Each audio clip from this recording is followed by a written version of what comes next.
Ayaw nang tumayo. Tumayo ka! Patayuin natin mga. Parang ayaw nang tumayo mga kabayan. Tumayo ka, mais! Huwag kang susuko.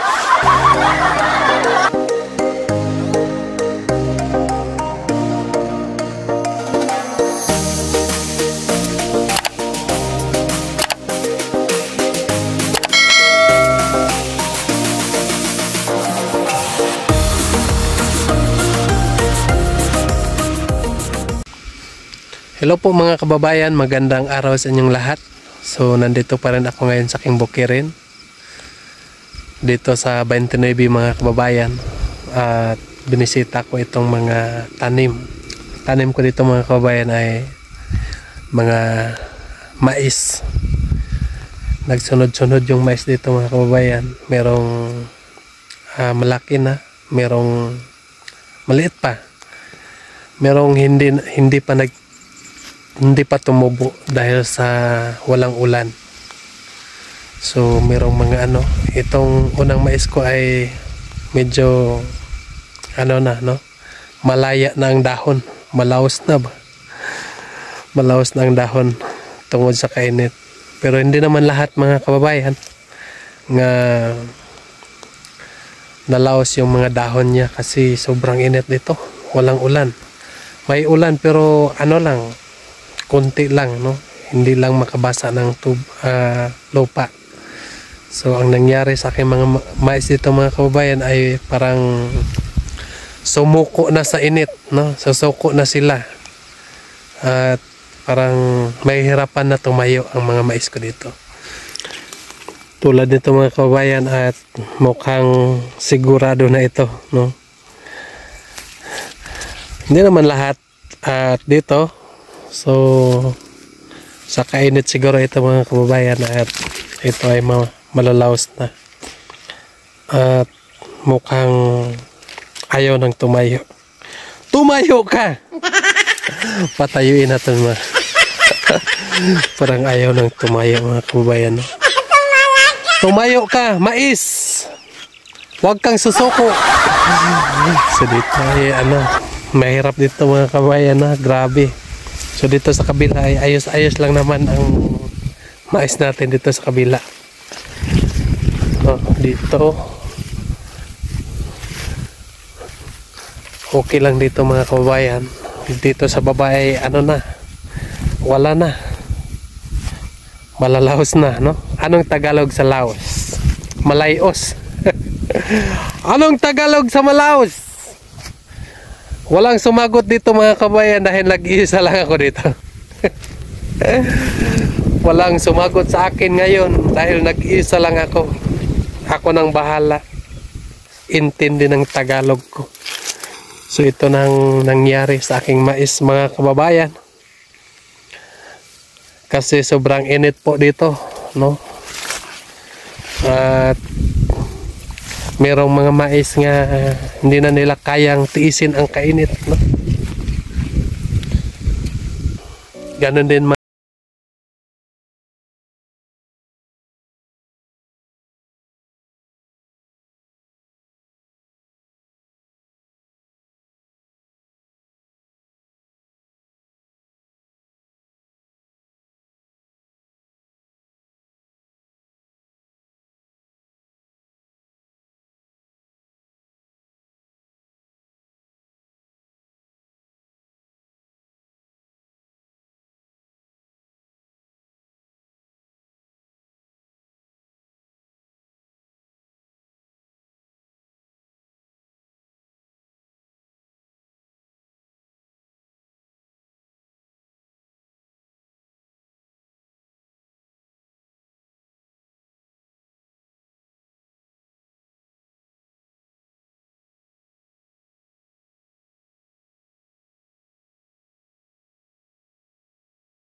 buhay.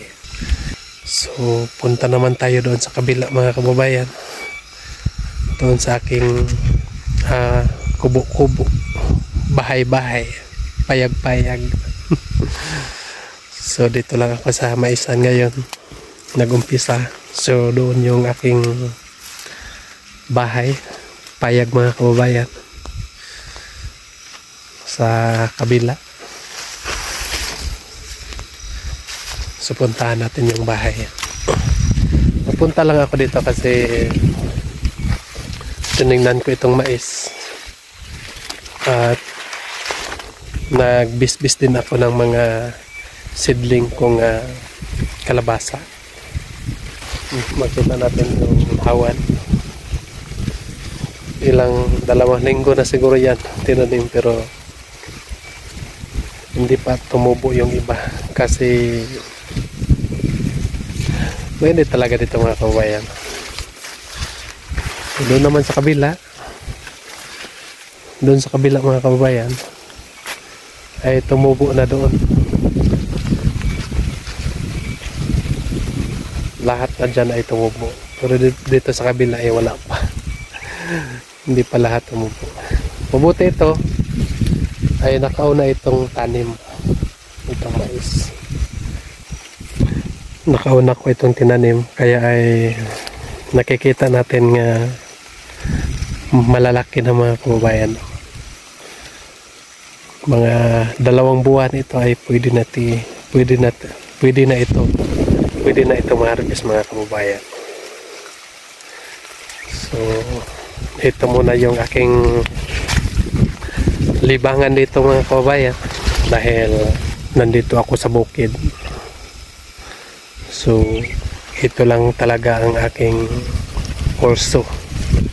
So ngayon nandito na tayo sa aking kubo mga kababayan,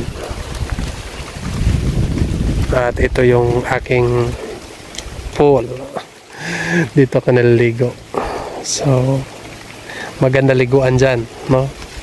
So ito yung aking mga seedling mga kababayan. Yun ang aking mga libangan dito. Ito yung kalabasa. So dito sa kilid, no, marami pa ito mga kababayan. So ito yung itatanim naman natin ngayong next Sunday. So doon may takore, dahil kapag may tao ay pwede na siyang mga pidyan. So yun lang mga kababayan, dahil hapon na ngayon, so aalis na ako, pabalik na ako doon sa aking bahay. So mag-ingat lang kayo dyan palagi mga kababayan. So pasensya na kayo. So ito muna ang ating mga vlog ngayon. Dito muna tayo sa ating mga taniman. So abangan nyo na lang ang pagpunta-punta ko ng ibang mga lugar sa sunod ng mga araw. So yun lang, mag-ingat kayo dyan palagi mga kababayan. At salamat sa walang sawa nga pagsuporta ninyo sa akin. At salamat din sa lahat ng PB team ng Davao, lalo na kay Sir Paul. Maraming salamat sa iyo, Sir, dahil po sa kanya mga kababayan at nagkita-kita tayo ngayon. So ako ay walang sawa nga magpapasalamat sa kanya, dahil po ay siya yung ginamit ng Panginoon para mabago ang aking panghanap buhay. So yun lang mga kabayan, maraming salamat po. God bless you. Bye bye.